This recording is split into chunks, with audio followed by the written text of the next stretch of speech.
একটা স্পেশাল দোয়া আছে পেরেশানি থেকে মুক্তির জন্য, নবী সাল্লাল্লাহু আলাইহি ওয়াসাল্লাম পড়তেন। দোয়াটা হলো আল্লাহুম্মা ইন্নী আউযু বিকা মিনাল হাম্মি ওয়াল হাযান, আল্লাহুম্মা ইন্নী আউযু বিকা মিনাল হাম্মি ওয়াল হাযান ওয়া আউযু বিকা মিনাল আজজি ওয়াল কাসাল ওয়া আউযু বিকা মিন গালাবাতিদ দাইনি ওয়া কাহরির রিজাল।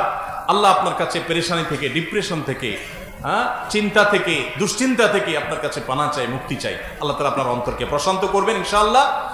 আর সর্বশেষ আমল হলো ভোর রাতে তাহাজ্জুদের সময় উঠে চোখের পানি ফেলে আল্লাহর কাছে দোয়া করবেন। ইনশাআল্লাহ আল্লাহ তাআলা অসাধ্যকে সাধন করে দিবেন। ঢাকায় বাংলাদেশের প্রথম সারির একটা ব্যবসা প্রতিষ্ঠান, 1, 2, 3 পড়বে এরকম একটা ব্যবসা প্রতিষ্ঠান, একটা কর্পোরেট অফিসে আমার একটা কাজে একবার যেতে হয়েছে। তো সেখানে এক ভদ্রলোকের সাথে দেখা, সে অফিসের বড় কর্মকর্তা। উনি আমাকে দেখে খুব আবেগ আপ্লুত হলেন এবং আমাকে একটা সময় ওনার অফিসে দাওয়াত করলেন, চা খাওয়ার জন্য গেলাম। প্রসঙ্গত উনি বললেন যে ভাই, আমার জীবনে আপনার একটা কথার প্রভাবে আমার পুরো জীবনটাকে পরিবর্তন করছে। আমার একটা আগ্রহ তৈরি হলো, কি এমন কথা যে একটা লোকের জীবনটাকে চেঞ্জ করে দিছে, বলেন ভাই। তখন লোকটা আমাকে বললেন যে ভাই, আমার এমন একটা রোগ হয়েছে যে দেশ তো দেশের বাইরে বিভিন্ন চিকিৎসা আমার নেওয়া হয়েছে, বিভিন্ন হসপিটালে আমি ট্রিটমেন্ট নিয়েছি, কিন্তু আমার কোনো সমাধান হয় নাই, কোনো রোগ ভালো হয় নাই। শেষ পর্যন্ত কোম্পানির চাকরি ছেড়ে গ্রামে চলে গেছি, জাস্ট মরার অপেক্ষা। কারণ আমার এ রোগ থেকে মুক্তির কোনো উপায় নাই, কষ্টের কোনো শেষ নাই, যে কোনো মুহূর্তে মৃত্যু আসবে, এটার জন্য অপেক্ষা করেছি। তো এর মধ্যে আপনার এক আলোচনা থেকে তাহাজ্জুদের সময় অসাধ্য সাধন হয়, ভোর রাতের দোয়া অসম্ভব সম্ভব হয়, এটা জানার পর ওই দিন থেকে তাহাজ্জুদ পড়া শুরু করলাম। কয়েকদিন পড়ার পর একদিন তাহাজ্জুদে প্রচুর কান্নাকাটি করলাম, তাহাজ্জুদ পড়ে প্রচুর আল্লাহর কাছে চোখের পানি ফেললাম, সিজদা পড়ে থাকলাম। এরপর তাহাজ্জুদের নামাজ পড়ার পর সকাল থেকে আমার শরীর থেকে সেই রোগ যে উধাও হয়েছে, এখন আবার কোম্পানিতে ব্যাক করে আমি চেয়ারে বসে কাজ করছি। আমার রোগ হওয়ার আগে আমি যতটা সুস্থ ছিলাম, আল্লাহর কসম এখন আমি তার চাইতে অনেক গুণ বেশি সুস্থ। এখনো বেঁচে আছেন এই লোকটা, আমার সাথে যোগাযোগ হয় নিয়মিত, প্রায় যোগাযোগ হয় ভাইরা আমার। এই জন্য ডিপ্রেশন থেকে বাঁচার জন্য আল্লাহর কাছে চোখের পানি ফেলে দোয়া করে। মানুষের কাছে বললে পেরেশানি আরো বাড়ে, আবার না বললে আপনি হালকাও হবেন না। চোখের পানি ফেলে আল্লাহকে মন খুলে বলেন, একাকি কেউ যেন না শুনে, চিৎকার করে করে বলেন। এই যে রমজান আসছে, সারা বছর তাহাজ্জুদ পড়তে পারেন না, কিন্তু রমজানে তো আপনি সাহরি খেতে উঠেন। সাহরি খেতে উঠলে ওই টাইমে ভোর রাতে একটু আল্লাহর কাছে দোয়া করেন, এই টাইমে দোয়া কবুল হয়। আল্লাহ তো আমাদের সবাইকে তৌফিক দান করুন।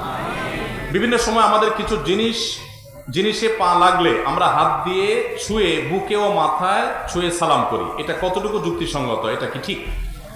কোনো কিছু যদি পা স্পর্শ হয়, কোনো কিছুতে পা লাগে, একজন মানুষের গায়ে পা লাগছে, আমরা তার গাটাকে স্পর্শ করে চুমো খাই বা বুকে হাত রাখি।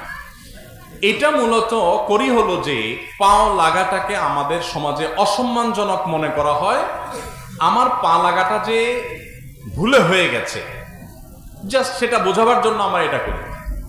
সো এরকম যদি হয়, তাহলে সেক্ষেত্রে শুধুমাত্র এই বার্তা দিলাম এর মাধ্যমে যে আমি মূলত ইচ্ছাকৃত আপনার পায়ে গায়ে আমি লাথি দেই নাই, পা দেই নাই, এটা ভুলে লেগে গেছে, টাচ করে তাকে শুধু এটা আমি বোঝালাম, এটুকু ঠিক আছে, কোনো অসুবিধা নেই।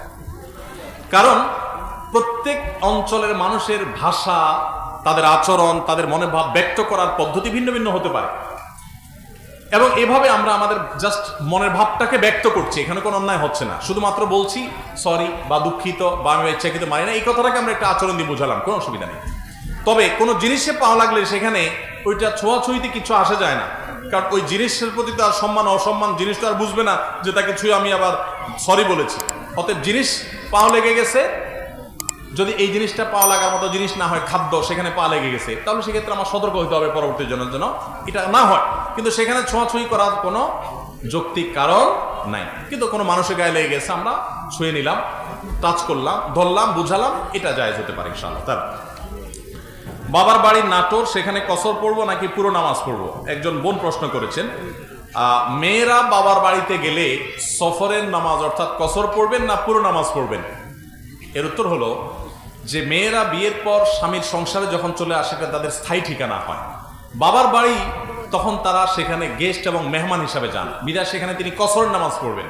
কিন্তু যদি কোনো মেয়ের বাবার বাড়িতে থাকার ব্যবস্থা থাকে, স্বামী সন্তান নিয়ে তিনি সেখানেও মাঝে মধ্যে থাকেন, তাহলে সেক্ষেত্রে সেটা তার একটা হোম, সেকেন্ড হোমের মতো হবে, সেটা তার আরেকটা বাড়ির মতো হবে, সেখানে তিনি পুরো নামাজ পড়বেন। বাট ম্যাক্সিমাম মেয়েদের এই ব্যবস্থা নাই, বাবার বাড়িতে গেলে জাস্ট একটা কক্ষ তাকে দেওয়া হয়, তিনি থাকেন, বেড়ায় আবার চলে আসেন, এরকম যদি হয় তাহলে তিনি বাবার বাড়িতে কসরের নামাজ পড়বেন, যদি সেটা সফরের দূরত্ব হয়। আর যদি কাছাকাছি হয় তাহলে তার কসরের প্রশ্ন নেই। অজু অবস্থা বা নামাজের মাঝে বাচ্চাদের টয়লেট ক্লিন করার প্রয়োজন হলে আবার কি অজু করতে হবে, নাকি আগের অজুতেই নামাজ পড়া যাবে? বাচ্চার বয়স 21 মাস, মেয়ে বাচ্চা।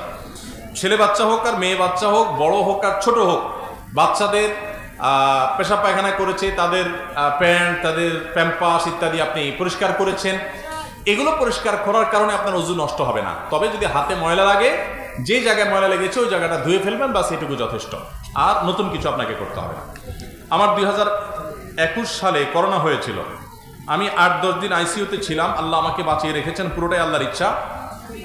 তারপর থেকে আমার একটার পর একটা অসুখ লেগেই থাকে, আমি একদমই সুস্থ থাকতে পারি না।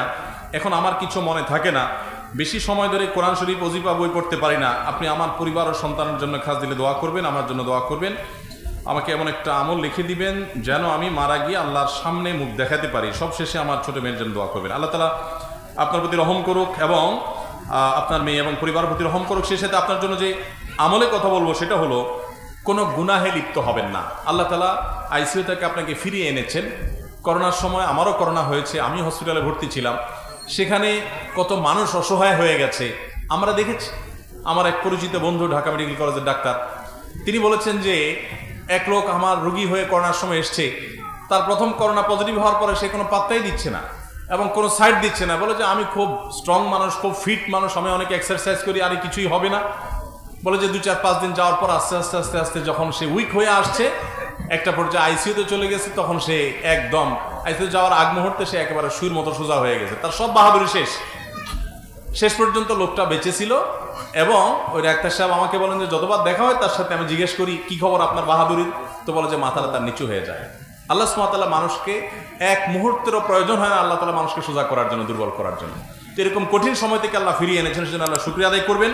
আর সকল গুনাহ থেকে, হারাম থেকে বেঁচে থাকবেন। আগের গুনাহগুলোর জন্য তওবা ইস্তেগফার করতে থাকবেন, বেশি বেশি চোখের পানি ফেলতে থাকবেন। এটা ইনশাআল্লাহ সবচেয়ে গুরুত্বপূর্ণ আমল। আমার আব্বু 18 সাল থেকে হজে যাব করে যায় না, বলে ছেলেদের পড়ালেখা এত খরচ, তাদের মানুষ করে নেই, ইনশাআল্লাহ যাব। তার সত্যি খরচ অনেক, অথচ কিছু সম্পদ বিক্রি করলেই যেতে পারে। আমাদের অর্থনৈতিক অবস্থা আলহামদুলিল্লাহ ভালো, তাকে নসিহত করব কিছু বলুন।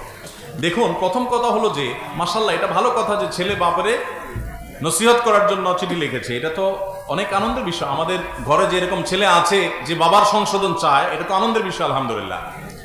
দেখুন, যদি সম্পদ বিক্রি করে হজে যাওয়ার প্রশ্ন আসে, তাহলে আমরা বলবো মানুষ যে সম্পদের উপর নির্ভরশীল, ধরেন একটা বাড়ির ভাড়া পেয়ে আপনার সংসার চলে, দোকানে ভাড়া পেয়ে আপনার সংসার চলে, জমির চাষাবাদ দিয়ে আপনার সংসার চলে, তো ওইটা বিক্রি করে শরীয়ত আপনাকে হজ করতে বলে না। কিন্তু যেটার উপর আপনি নির্ভরশীল না, যেটা আপনার অতিরিক্ত প্রয়োজনে, সেটা বিক্রি করেও আপনাকে হজ করতে হবে। আর ছেলে মেয়ের খরচের জন্য, অন্যান্য খরচের জন্য আপনি লক্ষ টাকা খরচ করতে পারেন মাসে, কিন্তু হজের জন্য আপনি টাকা জমাতে পারেন না, এটা অবশ্যই দুর্ভাগ্যের ব্যাপার।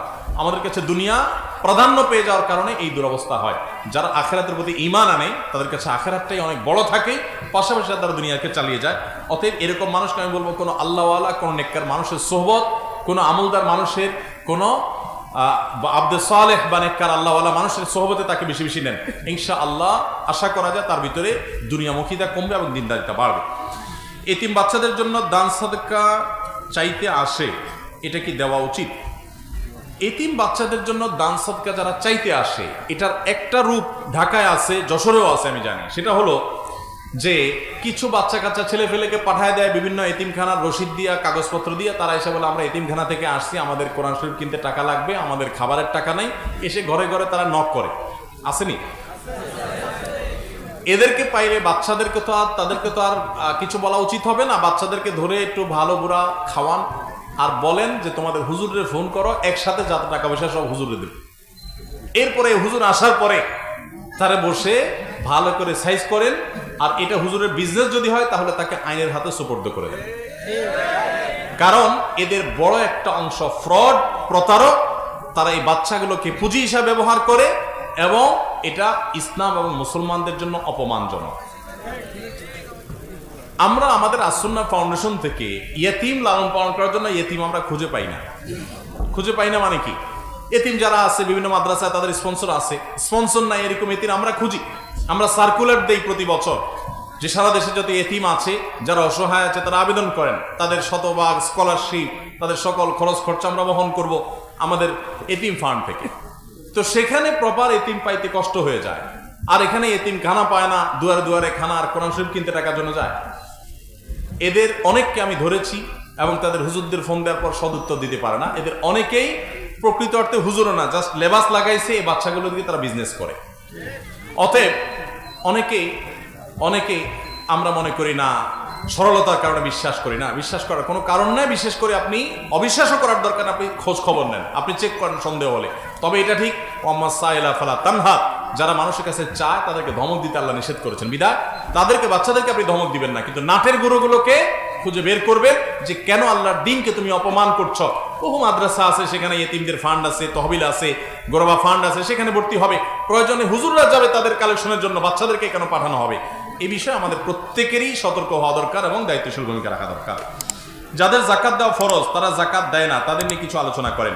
জাকাত যারা দেন না, সম্পদ সঞ্চয় করে রাখেন, আল্লাহ কোরআনে বলেছেন ইয়াউমা ইউহমা আলাইহা ফি নারি জাহান্নাম ফাতাকু বিহা জিবাহুহুম ওয়া জুনুবুহুম হাযা মা কানাসতুম লিআনফুসিকুম ফাযুকু মা কুনতুম তাকনিজুন। আল্লাহ বলেছেন কিয়ামতের ময়দানে যেই সম্পদ আপনি জাকাত না দিয়ে সঞ্চয় করেছেন, এগুলোকে জাহান্নামের আগুনে, এই সম্পদগুলোকে পাত বানিয়ে উত্তপ্ত করে এই জাকাত আদায় করে না যে সেই ব্যক্তির কপালে, ললাটে, পিঠে, পার্শ্বদেশে ছেক দেয়া হবে, আর বলা হবে যেই সম্পদ গুনে গুনে সঞ্চয় করেছো, জাকাত দাও নাই, আজকে সেই সম্পদের স্বাদ ভোগ করো।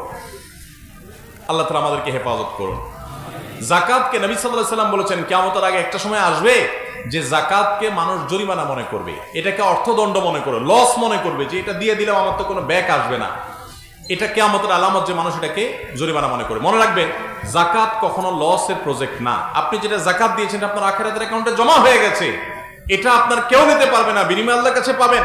সো এটা আপনার জন্য লসের কোনো জিনিস না, এটাকে জরিমানা মনে করা অনুচিত।